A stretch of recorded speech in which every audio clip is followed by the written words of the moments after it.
తెలుగు రాజ్యం స్వాగతం. నేను సంధ్య.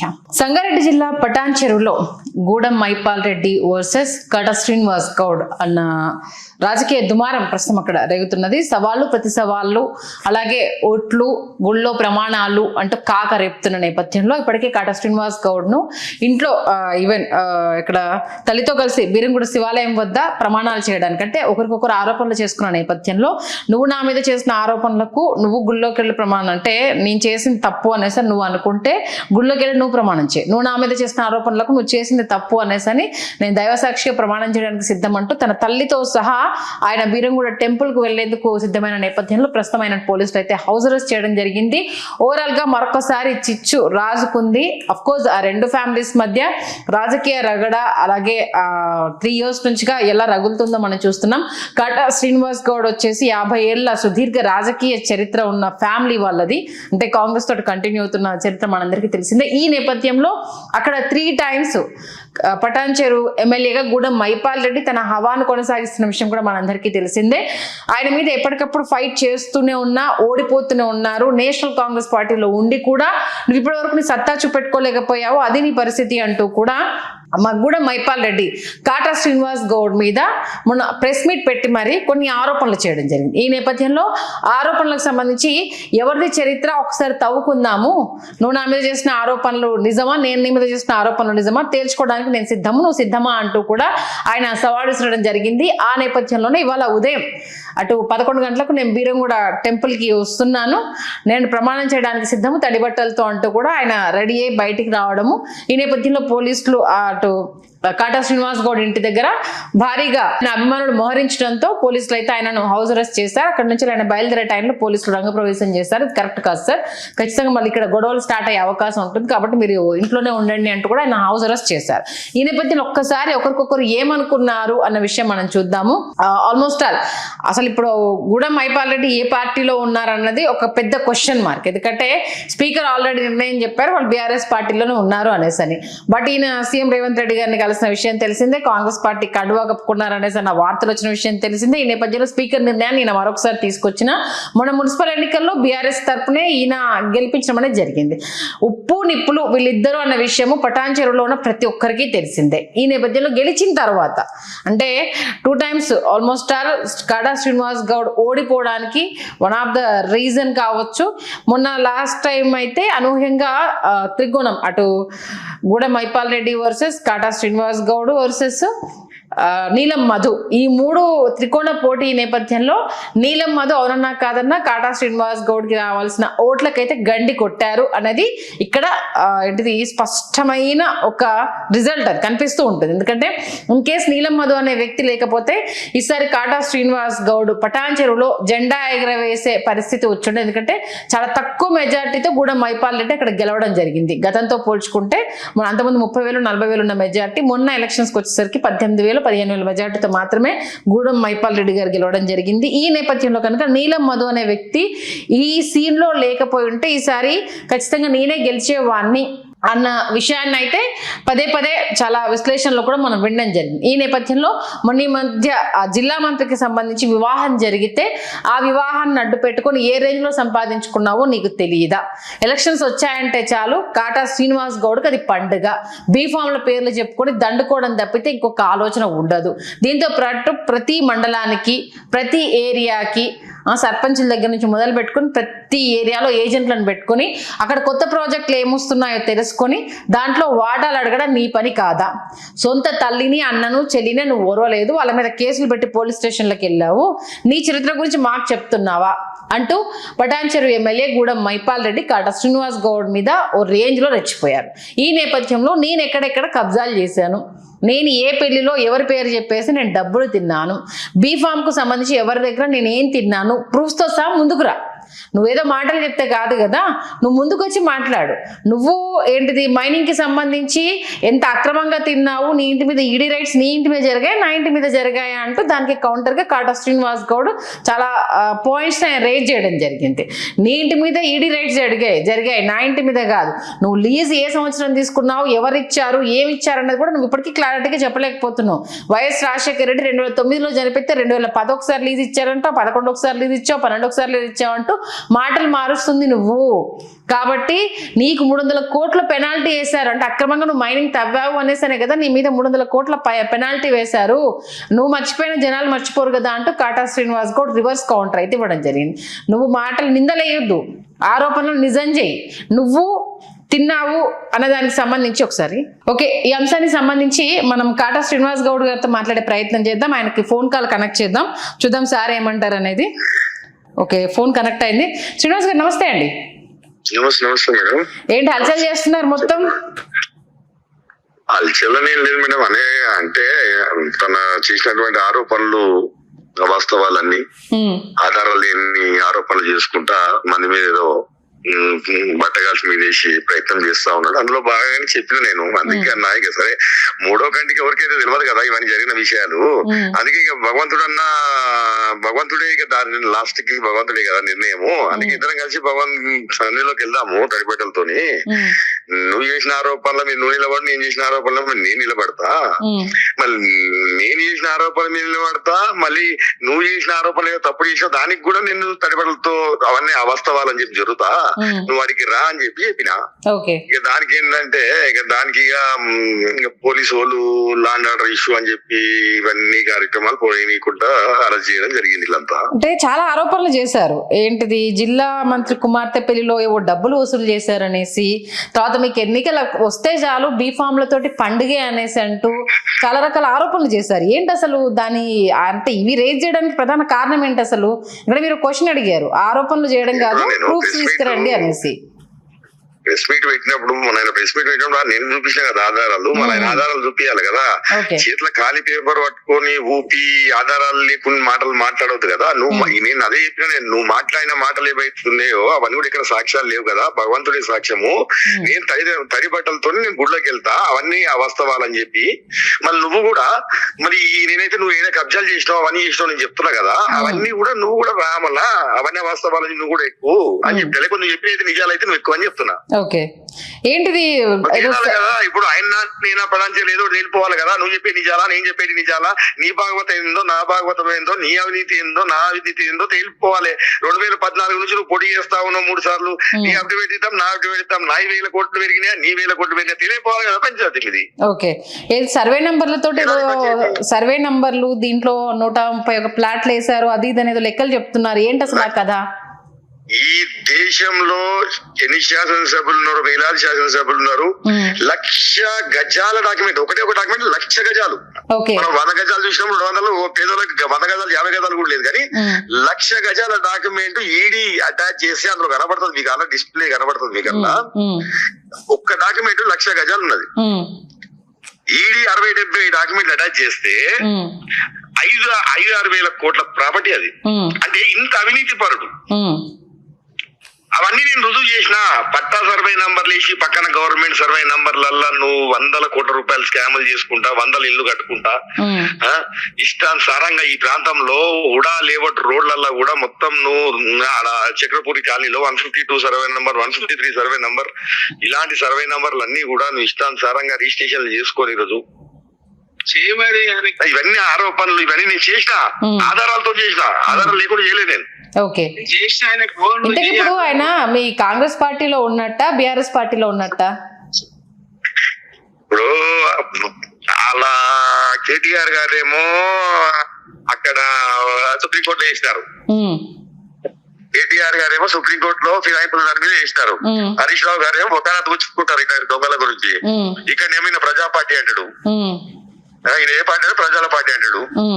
వాళ్ళకే క్లారిటీ లేదు. అందుకే నా టీఆర్ఎస్ పార్టీ ఫస్ట్ క్లారిటీ ఇవ్వాలి, మైపాల్ రెడ్డి ఏ పార్టీ అని. అంటే ఇప్పుడు అధికారంలో మీ పార్టీ ఉన్నప్పుడు మీ పార్టీ కదా ఫస్ట్ క్లారిటీ ఇవ్వాల్సింది దీనికి సంబంధించి. ఇప్పుడు మీరు ఇన్ని ఆరోపణలు చేశారు, యాక్చువల్గా అయితే మీరు అధికార పార్టీలో ఉన్నారు. ఈవెన్ ఆయన మీద ఈ మైనింగ్ ఆరోపణలు వచ్చిన నేపథ్యంలోనే ఆయన పార్టీ కండువా కప్పుకున్నారు. ఆయన మీద ఈడీ దాడులు ఇవన్నీ జరిగిన వెంటనే ఆయన మీ ముఖ్యమంత్రి గారిని కలవడము, ఆ తర్వాతనే ఆయన కాంగ్రెస్ మనిషిని అని చెప్పుకోవడం, ఇదంతా జరిగింది కదా. ఇప్పుడు మీకు ఆయనకు ఎంత బద్ధ విరోధం ఉంది అని తెలిసిన తర్వాత రేవంత్ రెడ్డి గారు ఈయనను ఎంటర్టైన్ చేశారు అనేసి అని అంటున్నారు. ఇది నిజమే అంటారా? నేను ఏంటంటే ఆయన కలిసినప్పుడు గాని ఆయన అవసరానికి ఆయన వచ్చిండు తప్ప ఆయన ఎప్పుడు పార్టీ పిలవలేదు. ఆయన అవసరానికి ఆయన వచ్చిండు, ఆయన అవసరానికి ఆయన జాయిన్ అయ్యిండు. నేను కలిసిన రోజు గాని జాయిన్ అయిన రోజు గాని ఏ ఒక్క కార్యక్రమాల్లో కూడా ఎప్పుడు కూడా ఇలాంటి దొంగలతో నేను కలిసి పనిచేయనని చెప్పి తేల్చినా ఎక్కడ కూడా కనబడలేదు ఇప్పటి వరకు కూడా. నేను ఫస్ట్ నుంచి కూడా నా ఇష్టంగానే ఉన్నా. ఇలా ఆయన దొంగ, ఈయన ఒక మాఫియా, ఇక్కడ ఈ ప్రాంతం మొత్తం పీడిస్తూ రక్తాలు పీడిస్తుంది పేద ప్రజలు అని చెప్పి నేను ఫస్ట్ నుంచి కూడా డిమాండ్ చేస్తా ఉన్నా. ఆయన అవసరాలకు ఆయన వచ్చిండు, ఆయన వచ్చిందా తెలియదు, పోయిందా తెలియదు, ఆయన ఏడున్నాడో తెలియదు. నేను ఇప్పుడు కూడా ఆయన నేను కలిసి పనిచేసే ప్రసక్తి లేదని చెప్పి ఇప్పుడు కలిసి పనిచేయలేదు. కాబట్టి నా క్లారిటీలో నేనున్నా. నేను నికాసమైన కాంగ్రెస్ పార్టీ కార్యకర్తని, 20 ఏళ్ల సంది కాంగ్రెస్ జెండా మోస్తున్నా.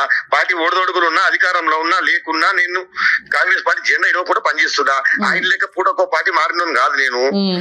ఆయన స్వార్థాల గురించి మారే వ్యక్తి. నేను వికాసమైన కార్యకర్తగా నా కార్యకర్తలను కాపాడుకుంటా, కార్యకర్తల గురించి నేను వాళ్ళని కాపాడుకుంటూ ప్రయాణం చేస్తున్నటువంటి నా పోరాటం మైపాల్ రెడ్డి మీద, ఆయన అవినీతి మీద పోరాటం చేస్తున్నటువంటిది నా అంశము, నా లక్ష్యమే, నా అంశమే, నా ప్రయాణమే. మైపాల్ రెడ్డి చేసిన అవినీతి ప్రతి ఒక్కటి బయటికి తీయడం, ఖచ్చితంగా దాని గుణపాఠం చెప్పడం. ఓకే, ఇప్పుడు అంటే ఏ ప్రకారం ముందుకెళ్దాం అనుకుంటున్నారు? చాలా రకాల సర్వే నంబర్ల గురించి చెప్పారు, ఎన్ని రకాల ప్లాట్లు వేసారో చెప్పారు, ఎవరిని మోసం చేశారో చెప్పారు, మైనింగ్ గురించి చెప్పారు. మరి వీటన్నిటి గురించి ఫర్దర్ గా ఎలా స్టెప్ అయిపోతున్నారు? మరి ప్రతి దగ్గరికి కూడా ఎక్కడైతే జరిగిందో, ఎక్కడైతే నేను డాక్యుమెంట్లు అవన్నీ షో చేసినో, విత్ ప్రూఫ్ షో చేసినో, ఏ ఒక్కటి కూడా వదిలిపెట్టేది లేదు మేడం. ఆయన కొన్ని వేల వందల ఎకరాలు కబ్జాలు చేసి అవన్నీ కూడా ఖచ్చితంగా విముక్తి చేస్తాము. ఖచ్చితంగా అవన్నీ కూడా గవర్నమెంట్ గవర్నమెంట్ కి హ్యాండ్ ఓవర్ చేస్తాం. ఎవరన్నా పేద ప్రజలు, మధ్యతరగతి కుటుంబాలు అప్పుడు రూపాయి పోగు చేసుకొని ఎవరన్నా ఇట్లా అప్పుడు ప్లాట్లు కొంటే ఆ ప్లాట్లు అన్ని కూడా తప్పకుండా వాళ్ళకి హ్యాండ్ ఓవర్ చెప్పుకున్నా. మన హైదరాబాద్ వచ్చినప్పుడు కూడా 32 ఎకరాలు అక్కడ విముక్తి కల్పించి ప్లాట్ వాళ్ళకి అందరు కూడా ఇప్పించింది. ఇవన్నీ కూడా నేను ఆధారాలతో చూపించి ఖచ్చితంగా అవన్నిటికి కూడా బాధ్యులు ఎవరైతే ఉన్నారో వాళ్ళందరూ కూడా వాళ్ళకి ఇచ్చే ప్రయత్నం చేస్తాం. కొండగా మైపాల్ రెడ్డి ఒక కొండ. ఇప్పుడు అక్కడ ఆయన ఢీ కొట్టడం అంత ఈజీ కాదు, ఢీ కొట్టిన వాళ్ళు ఎవరు నిలవలేరు అంటూ చాలా రకాల కథనాలు చూడడం జరిగింది. అవి కొన్ని సందర్భాల్లో నిజమైనవి కూడా మనం చూసాం. మరి ఆయనతో మీరు ఎదుర్కొని నిలబడగలరా? అదే చెప్తున్నా కదా మేడం, నేను ఈ రోజు కాదు కదా మైపాల్ రెడ్డి మీద 15 ఏళ్ల సంది నిటారుగా నా పార్టీ ఒడిదొడుగున్నా, అధికారం లేకున్నా సింగల్ అని కొట్లాడుకుంటే వస్తున్నా. ఎక్కడ తల ఉంచుకోలేదు నేను. మైపాల్ రెడ్డి ఎన్ని బాధలు పెట్టినా, కష్టాలు పెట్టినా నేను ఇటారు నిలబడి కొట్లాడుతూనే ఉన్నా కదా. నా అధికారం వచ్చినాక ఆయన కొట్లాడుతూనే ఉన్నా, నా అధికారం లేకున్నప్పుడు ఆయన కొట్లాడుతూనే ఉన్నా కదా. నేను ఆయనకి ఎక్కడ కూడా లొంగలేదు కదా, ఎక్కడ తలదించుకోలేదు కదా. నాకు 15 రోజుల ముందు నా కాంగ్రెస్ పార్టీ నాకు టికెట్ ఇచ్చింటే ఈ రోజు మైపాల్ రెడ్డి నాతో ఎదుర్కొంటున్నా. నాకు 1,00,000 ఓట్ల చోటు ఓడిపోయిన నేను ఒక 6,000 చిల్లరతో గెలిచినోడు కర్నూలు పోయి. అది నాకు వారం రోజుల ముందు 10 రోజుల ముందు టికెట్ వస్తే, అది ఇంకో 10 రోజుల ముందు టికెట్ వస్తే మళ్ళీ ఈ రోజు మైపాల్ రెడ్డి ఏడదట్టుకుంటే నాకు. మైపాల్ రెడ్డికి 3 నెలల ముందు అది అధికార పార్టీ 3 నెలల ముందు బీఫామ్ ఇస్తే రన్నింగ్ ఎమ్మెల్యేకి 6,000 చిల్లరతో గెలిచిండు కర్నూలు పోయి. మీద మొన్న ఎలక్షన్ లో అయితే చాలా టఫ్ ఫైట్ ఇచ్చారు మీరు ఆల్మోస్ట్ ఆల్. కాకపోతే మీ కాంగ్రెస్ పార్టీ మీకు ద్రోహం చేసింది, అవునన్నా కాదన్నా, ఇది వాళ్ళు ఒప్పుకున్నా ఒప్పుకోకపోయినా ఇది వాస్తవం. ఎందుకంటే నీలం మధు అనే వ్యక్తి ఓట్లకు గండి పెట్టారు. అప్పటికి కూడా మీరు ఒంటరై ఎంత పోరాటం చేశారు క్షేత్రంలో మేము చూసాం కదా ఆ విషయము. ఇప్పుడేంటి అసలు మరి పార్టీ నుంచి నన్ను సపోర్ట్ వచ్చే అవకాశం ఉందా మరి మీకు, మీరు చేస్తున్న ఫైట్ కి? నేను అప్పటి నుంచి పోరాడుతూనే ఉన్నా మేడం. కాంగ్రెస్ పార్టీ ఎప్పుడు కూడా పోరాడినప్పుడు పార్టీ శ్రీనివాస్ గారు, అప్పుడు మీరు పోరాడినప్పుడు పార్టీ అధికారంలో లేదు, బట్ ఇప్పుడు మీరు పోరాడుతున్నప్పుడు మీ పార్టీ అధికారంలో ఉంది. మరి అటువైపు నుంచి సపోర్ట్ రాకపోతే మీ ఒంటరి పోరాటం వృధా అయిపోతుంది కదా. తప్పకుండా పోరాటం అయితే ఆగేది ఏం లేదు. తప్పకుండా సంపూర్ణమైన నమ్మకం ఉంది. పార్టీ ప్రభుత్వం ఖచ్చితంగా నాకు సపోర్ట్ గా ఉంటుందని చెప్పి, కానీ నేను మాత్రం వదిలిపెట్టేది అయితే లేదు. ఆయన ఇంకోటి కామెంట్ ఏం చేస్తారంటే, నేషనల్ పార్టీలో ఉండి ఇన్నిసార్లు టికెట్లు ఇచ్చినా గెలవలేకపోయాడు, అలాంటి వ్యక్తి నా మీద కామెంట్స్ చేయడం అనేసి ఒక స్టేట్మెంట్ పాస్ చేశారు. మీరు దీని గురించి మేడం, 3 నెలల ముందు అధికార పార్టీ మీద ఉన్నది. 3 నెలల ముందు నీకు డిఫామ్ ఇచ్చి నీ పేరు అనౌన్స్ చేసి నువ్వు రన్నింగ్ ఎమ్మెల్యే 2 సార్లు ఎమ్మెల్యే ఎప్పటికీ 3వ నిలబడతా ఉన్నావు. 3 నెలల నుంచి నీకు టికెట్ ఇచ్చి రోడ్ల మీద తిరుగుతుంటేనే 100 కోట్లు నువ్వు ఖర్చు పెట్టి ఈ తిరుగుతుండే కులాలను సంఘాలను అన్నింటి కొంతే కూడా నాకు వారం 10 రోజుల ముందు వస్తే కనులోట పోయి 6,000 చిల్లరతో గెలిచినావు. 3,500 ఓట్లు అయితే నేను ఈరోజు ఎమ్మెల్యేని 1,00,000 ఓట్లు వచ్చి ఓడిపోయిన నేనేమంటున్నా, అప్పటికి ప్రజలు 1,00,000 మంది నా మీద సంపూర్ణమైన విశ్వాసం ఉంది కదా. అధికారం రావచ్చు రాకపోవచ్చు, గెలవచ్చు ఓడటం అదొకటి, కానీ 1,00,000 మంది నన్ను ఆదరించారు. 1,00,000 మంది నా పక్షాన్ని నిలబడ్డారు. ఆ 1,00,000 మంది గురించి నేను ఈ అవినీతిని అయితే కొట్లాడాలి కదా, ఈ ప్రజల గురించి అయితే కొట్లాడాలి కదా, ఈ ప్రాంతం గురించి అయితే కొట్లాడాలి కదా, ఈ ప్రాంతం అభివృద్ధి గురించి అయితే కొట్లాడాలి కదా. నువ్వు చేసిన అవినీతి మీద అయితే కొట్లాడాలి కదా. ఓకే, ఇది మరి లీగల్ గా ఏమన్నా వెళ్ళే అవకాశం ఉందా మీరు? లేదు మేడం, ఖచ్చితంగా ఇప్పుడు గవర్నమెంట్ ఉంది, గవర్నమెంట్ లేనప్పుడే అనేక రకాలుగా మేము కంప్లైంట్ ఇచ్చినప్పుడు కూడా ఆ రోజు పట్టించుకోలేదు. కానీ మా పార్టీ అధికారం తప్పకుండా నేను కలెక్టర్ దృష్టికి, అధికారుల దృష్టికి తప్పకుండా ఈయన చేసిన అవినీతిని తీసుకుపోవడం, ఖచ్చితంగా దాన్ని అక్కడికి వెళ్ళడం, ఖచ్చితంగా అవన్నీ కూడా ఖచ్చితంగా గవర్నమెంట్ జాగాలు ఏవైతే కబ్జాలు చేసిండో అవన్నీ కూడా గవర్నమెంట్ హ్యాండ్ ఓవర్ చేపిస్తాం. నేను ఏవైతే అంశాలు మాట్లాడినో దాని అన్నిటి మీద ఇప్పుడు మరొకసారి చెప్తున్నా, ఇప్పుడు కూడా స్టాండ్ ఉన్నా. ఆయన నేను చెప్పిన ప్రతి అంశం మీద స్టాండ్ ఉన్నా, విత్ ఆధారాలతో స్టాండ్ ఉన్నా, తప్పకుండా దాని సంగతి తెలిసి ఖాయం.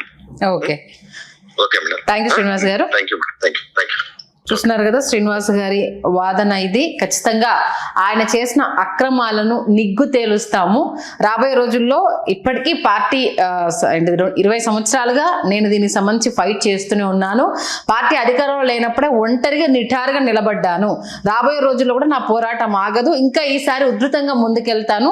నేను నీ మీద చేసిన ఆరోపణలకు కట్టుబడి ఉన్నాను, నిరూపించడానికి సిద్ధంగా ఉన్నాను. నువ్వు నా మీద చేసిన ఆరోపణలకు కట్టుబడి ఉండి నిరూపించడానికి సిద్ధం అంటే రా తేల్చుకుందాము ప్రజాక్షేత్రంలో అంటూ కాటా శ్రీనివాస్ గౌడ్ అయితే సవాల్ ఇచ్చడం జరుగుతుంది. ఈ నేపథ్యంలో ఏం జరుగుతుందన్న హై టెన్షన్ అయితే ఒకవైపు కొనసాగుతున్న నేపథ్యంలో మరొకసారి పటాన్చెరు రాజకీయం అయితే రంజుగా నడుస్తుందని స్పష్టంగా తెలుస్తుంది. ఎందుకంటే అటు ఎవ్రీ టైం ఇందాక కాటా శ్రీనివాస్ గౌడ్ గారు చెప్పినట్టు, ఎందుకంటే మొదటి నుంచి ఆయన పటాన్చెరు అభ్యర్థి అని అనుకున్నారు. మధ్యలో నేను అదే విషయం చెప్పబోతున్నాను. ఆ టైంలో శ్రీనివాస్ గౌడ్ గారు ఫోన్ ఇచ్చేయడం మనం చూసాము. ఆయనకు చివరి నిమిషంలో బీఫామ్ ఇవ్వడము అనేది ఆయనకు నిజంగా అవునన్నా కాదన్నా ఒక ఇంత. కాకపోతే మా హైదరాబాద్ లో మనం చూసుకుంటే దానికి సంబంధించి మన పటాన్చెరు సంగారెడ్డి జిల్లా కిందకు వస్తే మెదక్ సంబంధించిన విషయం తెలిసిందే కదా. అది ఇన్ కేస్ కనుక ఆయనకు బిఫోరే ఇచ్చి ఉండుంటే మేబీ ఆయన ఆ ప్రబంధనం చూపించేవాడేమో. ఎందుకంటే 6,000 ఓట్ల మెజార్టీ, నేనే చెప్పాను అంతకుముందు 30,000, 18,000 ఇంత మెజార్టీ వచ్చిన ఆయన మొన్న 2023 ఎలక్షన్ లో కేవలం 6,000 ఓట్లతో గెలిచారు. కొంత నీలం మధు గండి కొట్టిన విషయం ఇక్కడ స్పష్టంగా అయితే చెప్పారు. ఎందుకంటే నీలం మధును ముందు కాంగ్రెస్ పార్టీ అనౌన్స్ చేసింది, ఆ తర్వాత దామోదర్ రాజనరసింహ మనకు ముందు నుంచి ఉన్న వ్యక్తిని కాదని మీరు ఎలా ఇస్తారు అంటూ దామోదర్ రాజనరసింహ కినుక వాయించడము. ఎందుకంటే మాకు ఫ్యామిలీతో బాండింగ్ ఉంది, ఆయనకు వాళ్ళ ఫాదర్ కాంగ్రెస్ జెండా మోసాడు, తను 20 ఏళ్ళుగా కాంగ్రెస్ ని నమ్ముకున్నాడు, వాళ్ళని కాదని వేరే వాళ్ళకి ఎలా ఇస్తారు అంటూ కూడా కాటా శ్రీనివాస్ గౌడ్ గారి కోసము దామోదర్ రాజనరసింహ గారు నిలబడి కొట్లాడారు. ఈ నేపథ్యంలో లాస్ట్ మూమెంట్ లో మళ్ళీ నీలం మధు పేరు మార్చి కాటా శ్రీనివాస్ గౌడ్కి ఇవ్వడం జరిగింది. ఎంతలా అంటే మెదక్ ఎంపీ టికెట్ కు సంబంధించి నీలం మధు సపోర్ట్ చేయమని అడిగినప్పుడు మిగతా వాళ్ళలాగా అంటే ఏదో అనేసి ముఖం మీద చెప్పేసి ఆ తర్వాత వెనకాల చేసే కుట్రలు చేయకుండా కాటా శ్రీనివాస్ గౌడ్ కావచ్చు, ఆయన వైఫ్ కావచ్చు, నా భర్త ఓడిపోవడానికి ముందుండి పనిచేసిన వ్యక్తికి ఇప్పుడు సపోర్ట్ చేయమంటే ఎలా చేస్తాము, మా కడుపు మండుతోంది, మేము ఎట్టి పరిస్థితుల్లోనూ చేయము. ఇతను గనక ఆ రోజు బరిలోకి లేకపోయిండుంటే గూడెం మైపాల్ రెడ్డి మీద మేము నెగ్గి చూపించే వాళ్ళము, మా సత్తా ఏంటో మేము ప్రూవ్ చేసుకునే వాళ్ళము. నా భర్తను ఓడించడానికి పనిచేసిన వ్యక్తికి సంబంధించి నేను ఎట్లా నిలబడతాను, నేను ఎట్లా సపోర్ట్ చేస్తాను అంటూ కాటా శ్రీనివాస్ గౌడ్ వైఫ్ కొండా సురేఖ, ఇన్ఛార్జ్ మంత్రి కొండా సురేఖతో ఏ రేంజ్ లో వార్కు దిగింది అనేది అప్పుడు ఎంత ఆ వీడియో ట్రెండింగ్ అయిందని మన అందరికీ తెలిసింది. అంటే నేను నమ్ముకున్న పార్టీ కోసం ఎంత దూరమైనా వెళ్తా, నా కోసం ఓడించడానికి పనిచేసిన వాడి కోసం నేను ఎందుకు పనిచేస్తానంటూ కూడా కాటా శ్రీనివాస్ గౌడ్ ప్రశ్నించాడు. ఈ నేపథ్యంలో నేను ప్రమాణం చేయడానికి సిద్ధము, నీ మీద చేసిన ప్రతి ఆరోపణకు సంబంధించి నా దగ్గర ప్రూఫ్స్ ఉన్నాయి, నేను ఎలాంటి తప్పు చేయలేదు, నువ్వు అన్న అంటే డబ్బులు తిన్నాను కానీ బీఫామ్లకు సంబంధించి కావచ్చు, ఏదైతే నిందేశావో అది నేను చేయలేదు, నేను వెళ్ళి గుళ్ళో ప్రమాణం చేస్తాను, ఎందుకంటే నేను తప్పు చేయలేదు కాబట్టి, నువ్వే తప్పు చేయలేదని వచ్చి ప్రమాణం చేయగలుగుతావా అంటూ సవాల్ అయితే విసిరించాను. ఇప్పటివరకైతే అనిల్ గౌడ్ చేసిన వ్యాఖ్యలకు సంబంధించి అయితే గూడెం మైపాల్ రెడ్డి ఎలాంటి కౌంటర్ అయితే ఇవ్వలేదు. ఆయన ప్రమాణం చేయడానికి ఉదయం వెళ్తే ఆయన పోలీసులు అయితే అడ్డుకొని హౌస్ అరెస్ట్ చేశారు. మరి గవర్నమెంట్ నుంచి ఇప్పటికైనా కాటా శ్రీనివాస్ గౌడ్కి సపోర్ట్ అనేది ఏమన్నా వస్తుందా? ఎందుకంటే మున్సిపల్ ఎన్నికలకు సంబంధించి కూడా గూడెం మైపాల్ రెడ్డి ఒక మాట తీశారు. ఎందుకంటే మీరు ఎటువైపు నుంచి వెళ్ళి నిలబడుతున్నారో అన్నది క్లారిటీ లేదు జనాలకి. ఆ అంశానికి సంబంధించి మీరు కాంగ్రెస్ లో ఉన్నారా, బీఆర్ఎస్ లో ఉన్నారా, ఏ పార్టీ? ఎందుకంటే మనకందరికీ తెలిసిందే మున్సిపల్ గుర్తుకు సంబంధించి ఓన్ సర్పంచ్ దీనికి సంబంధించి ఓన్ గుర్తు ఉంటుంది, దానికి సంబంధించి పార్టీ గుర్తుండదు కాబట్టి అక్కడ క్యాండిడేట్ మాత్రమే చూస్తాడు, క్యాండిడేట్ ని బట్టే గెలుస్తారు అన్న విషయం. ఈ నేపథ్యంలో నువ్వు కాంగ్రెస్ పార్టీ కార్యక్రమాలకు వెళ్ళావు, కూర్చున్నావు అని చాలా క్లియర్గా చెప్పారు. ఆయన వెళ్ళిన ఏ కార్యక్రమానికి నేను వెళ్ళలేదు, నా బద్ద విరితో నేను కలిసి పనిచేయను, అప్పుడు అదే మాట చెప్పాను, ఇప్పుడు కూడా అదే మాట చెప్తాను, రేపు కూడా అదే మాట చెప్తాను అని కాటా శ్రీనివాస్ గౌడ్ చాలా క్లియర్గా ఉన్నాడు ఈ విషయంలో. కాబట్టి మున్సిపల్ ఎన్నికలకు సంబంధించి కూడా ఆయన మాట్లాడారు. మున్సిపల్ ఎన్నికల విషయంలో ఒక ఇంత కన్ఫ్యూజన్ డ్రామా అక్కడ నడిచింది.